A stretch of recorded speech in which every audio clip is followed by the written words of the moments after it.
At She Can, we tell women's stories. We show how women got to where they are today. And this is sometimes about their careers and sometimes about their life journeys and sometimes their journeys as moms or whatever else roles we hold. And I'm really excited to talk to Della Larsen today. Della, I'm so thankful that you're taking the time to talk about your journey, which is a really important example of how some journeys go, and you're using your experience and life situation to support others. You've been a retired kindergarten teacher, and in April of 2023 you were diagnosed with ALS at the age of 58. And you're talking about your journey and you're bringing so much support to others. So tell us a little bit more about your situation and how you're turning it into such a powerful example of helping others. Oh, well, thank you so much for having me. This is so wonderful to connect with other women. I think, like most things that end up becoming powerful, maybe you didn't expect it to happen. And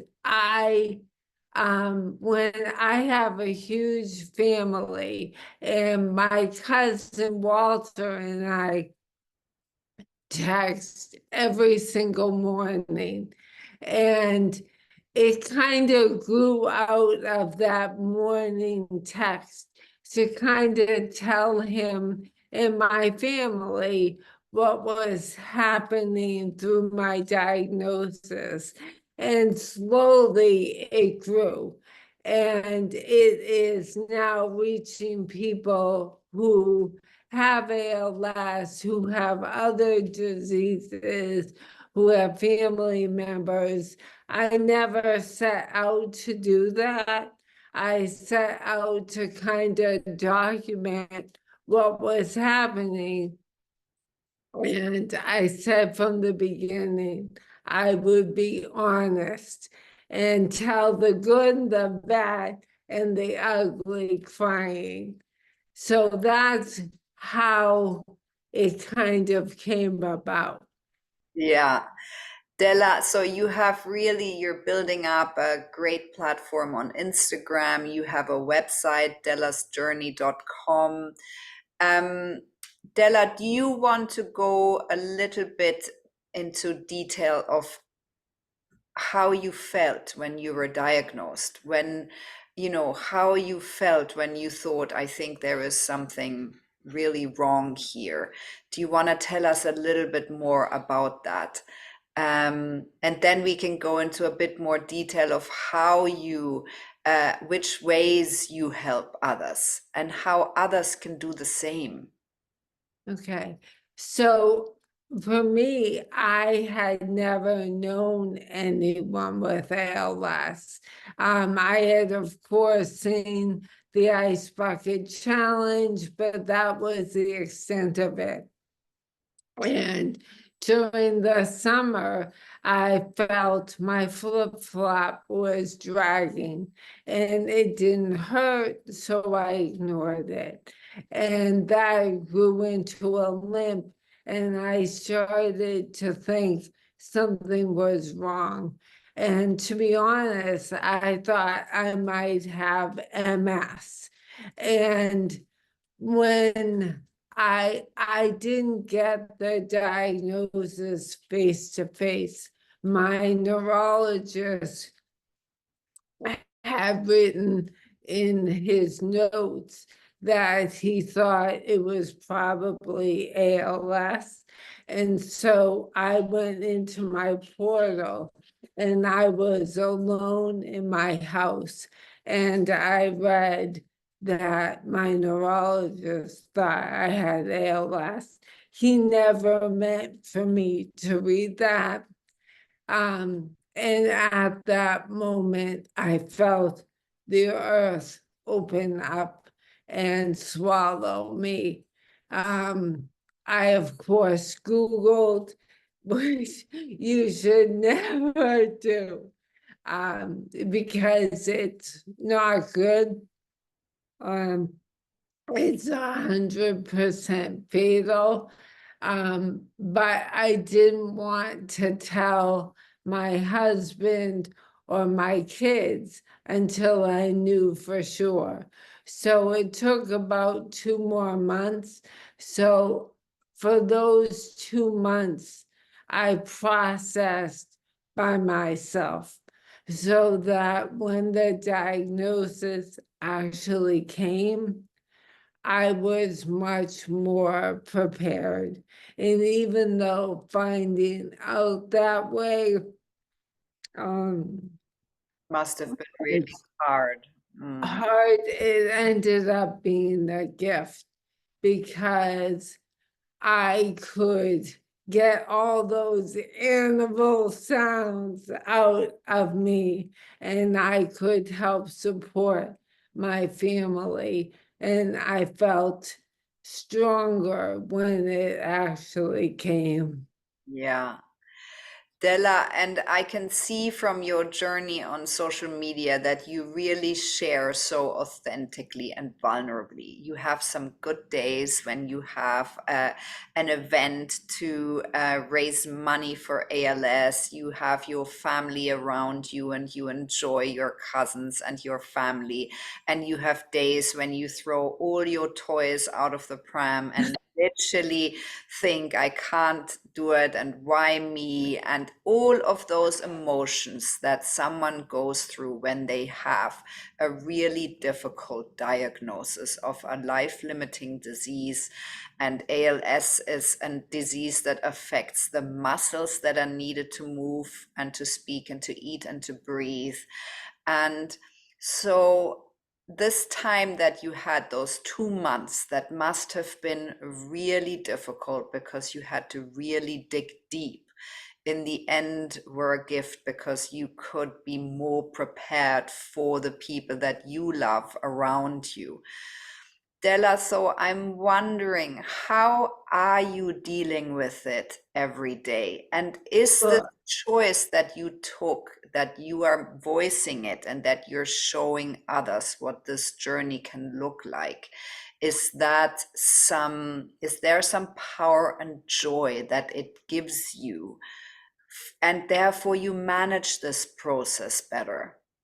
Yes, definitely. I mean, one of the first people I met said to me something really powerful. And she said, "You still have joy to have in your life." And I held on to that like a life preserver. And she was right. Whether you're going through a divorce, a death, an illness, you still have joy. And I feel like joy is a choice. And there are some days it's harder than others, but it is truly a gift you give yourself.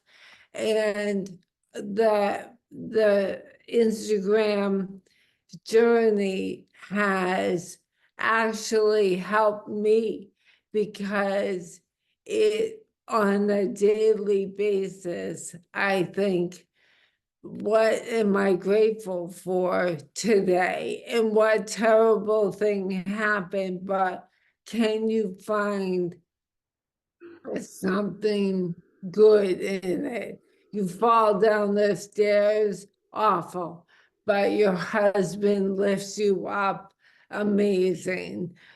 So no matter what happens, and there are terrible things, ALS is every day a little bit worse than the day before. But my son said, it's like everybody is walking through life wanting to show kindness, and they need a reason to do so. And when you share your pain, people flood you with kindness and love and prayers, and that has uplifted me. And although people say I have helped them, they have helped me so, so, so much. Yeah. Oh, that is so beautiful, Della. And I know I talk to women all day long. I record women's stories all day long, and this power of storytelling is so clear to me, and I feel it every day. And when I come across people like you, I really feel it even more. And I think it's so beautiful when people are vulnerable and able to share their stories like this, because it touches so many and it brings so much hope in times when people really need it. Mm. Della, so tell us a little bit how you organized your life now. You have really had to, every day is different for you. As you said, every day it gets harder, things get harder. Um, how do you deal with it? What are your tips for others who are all of a sudden sitting in their homes with a life-limiting disease? I think probably for me, it's having a routine, having something. I do the same thing every day. And that really helps, at least in the morning. I know what I'm going to do next. Mm, But I think the most important tip is to lean into help and receive help from people. mm, And that was hard for me. I wanted to be fiercely independent, but you can physically cannot. And to accept help, um, because I truly believe people want to. If they offer to make you a meal, say yes. Just say yes. If someone says, "Can I stop at the store?" Yes, please pick me up, whatever. I think so many people want to help. Let them help. And I also think that if you identify what's hard for you, mm, people will come up with ideas. Like, my son is getting married, and I want to dance with him. Now I can barely stand. But I put that out there. I'm like, I want to dance. Can you help me? And people have come up with amazing ideas about how we can make it happen. Nothing is impossible. It will look different, but be open to the difference, accept help, and identify where you need it. yeah, how beautiful you said that, Della, that you communicate all of the issues that you find hard, and people around you will rally to find solutions. Yes. Della, so do you want to say anything else that you think is important for people to know that might find themselves in your situation? I mean, I think one of the things that you've been talking about on social media is that the survival rate of ALS is nil, and often people are sick for too short an amount of time to build a big enough group to really make an impact in terms of raising more money and helping others and finding support groups and all of those things. Would you like to talk about that a little bit? Yes, that is a huge need, because you think of something like breast cancer or diabetes, and there's an army of people, And all of us know someone who has been touched by cancer. But many of the people who have been touched conquered it and are still here as warriors. And with ALS, we all die off. And who could blame the family members who never want to say it again? So our army is small, and so we have to rely on people to truly care and help us raise awareness, demand more funding, and support people in the community who are struggling. Mm. Thank you so much, Della, for telling us your story and for showing us that there is, even if you are diagnosed with a life-limiting disease, you can make such a big difference, which also creates hope and a to-do list and really supports other people. I'm so grateful to you. Thank you so much for the opportunity to chat about this. I truly appreciate it.